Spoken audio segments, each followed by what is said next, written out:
दोन्ही राष्ट्रवादी एकत्र याव्यात महाराष्ट्राच्या भल्यासाठी आणि महाराष्ट्रासाठी ही आता चर्चा सुरू झाली, स्वतः पवारसाहेब बोलले.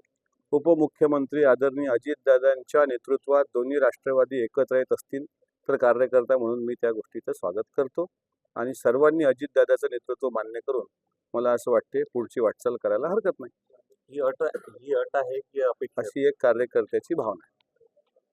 तुम्ही याआधी हीच भावना मांडली, मात्र तर माझी भावना हीच आहे की ठीक आहे, सामंजस्य करार होत असेल, एकत्र येत असतील तर त्याचं स्वागत आहे.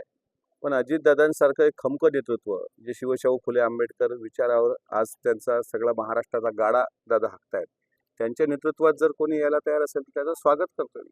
अजितदादांच्या नेतृत्वात आता शरद पवार ज्येष्ठ आहेत. नाही, पवारसाहेब तर आमचे ज्येष्ठ मार्गदर्शकच आहेत ना. पवारसाहेब ज्येष्ठ मार्गदर्शक आहेत, पण अजितदादा जे आज महाराष्ट्रात काम करतायत त्यांच्या नेतृत्वात जर काही आमदारांची येण्याची इच्छा असेल, इकडच्या गटाचे आहे तर तिकडच्या गटाची, तर स्वागत आहे कार्यकर्ता म्हणून. पक्ष एक संध होत असेल तर त्याचा काय परिणाम होईल महाराष्ट्राच्या राजकारणात? महाराष्ट्राचं राजकारण आणखी भक्कम होणार, केंद्रातही भक्कम होणार आणि राज्यातही भक्कम होणार.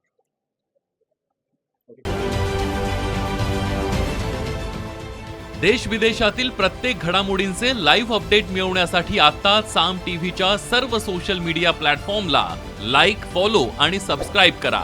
तसंच सर्व नोटिफिकेशनसाठी बेल आयकॉन प्रेस करायला विसरू नका.